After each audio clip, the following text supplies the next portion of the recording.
Are you sitting at your desk wondering what else you could be doing? I'm Ross Kenneth Urken, joined by my sister Nicole Urken for What's Workin'. We have today in the studio Miki Agrawal, a serial entrepreneur and the author of the book Do Cool Shit. Welcome. Thank you. Welcome, Miki. Thank you so much. Do Cool Shit is a very exciting title. It makes us all inspired. Why did you write this book? Why should people be doing cool shit? And why now? Why are you writing this? So, a couple of reasons. So, when I started my first business, I guess almost 8 years ago, I was 24, 25 years old. And since then, over the course of the last several years, so many of my friends and so many just people out of the woodwork, via Facebook, just email, have been asking me, how did you start your business? What did you do? How did you raise money? How did you get press? How did you build collaborations? How did you do all these things?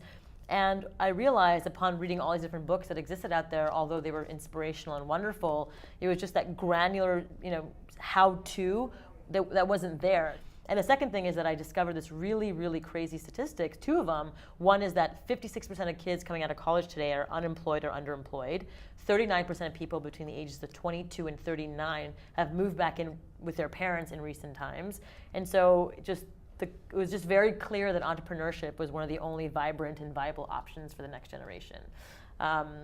And then also just for those who want to change in their careers, who are just walking around the city with like the light turned off in their eyes. It's like, how do you turn that light back on? What can they be doing? What kind of passion projects can they be doing that really gets them invigorated again? And I believe that everyone deserves the opportunity to do cool shit in their lives, whatever that means to them authentically. Yeah.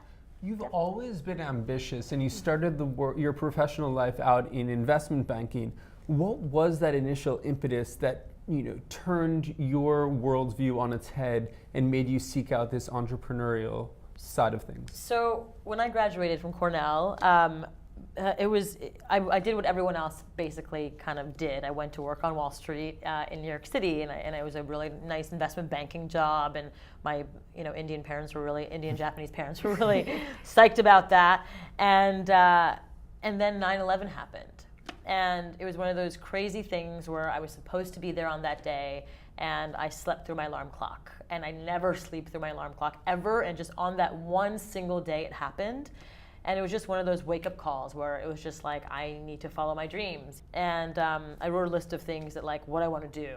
And it was threefold. The first was play soccer professionally.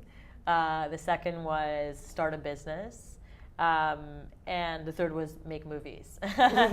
And so, bad list. Yeah. And you crazily did all of those three things. Yeah, right? yeah. So I started off by just basically researching food and food issues, and if other people had the same issues I did.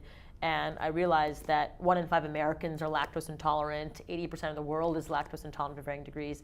And so I said, screw it, I'm just going to open up my first restaurant that's like a lactose intolerant friendly pizza place. The one last thing is your very exciting company, Thinks. Yeah. Tell us a little bit about that, your latest venture. Yeah, so over the last 3 years, we developed a high-tech pair of underwear that's leak and stain resistant, that's sexy, breathable, washable, beautiful. So one thing, it's moisture wicking too, so there's no yeast infections.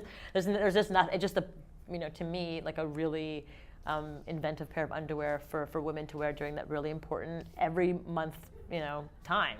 And so girls in developing countries, they currently use sticks, leaves, mud, rags, bark. It's just a huge issue that nobody's talking about. And so we partnered up with an organization called AfroPads that produces washable cloth pads for girls, because girls actually miss 1 week of school every single month. 100 million girls drop out of school every single year because of their periods. Anyway, so we partnered up with them to produce washable cloth pads. So for every pair of underwear we sell here, solving a problem for us here, we fund 7 washable cloth pads that goes back to a girl in developing countries. So it really solves a huge global problem. Wonderful. Yeah. The book is Do Cool Shit. Miki Agrawal, thanks for being with us. That's what's working.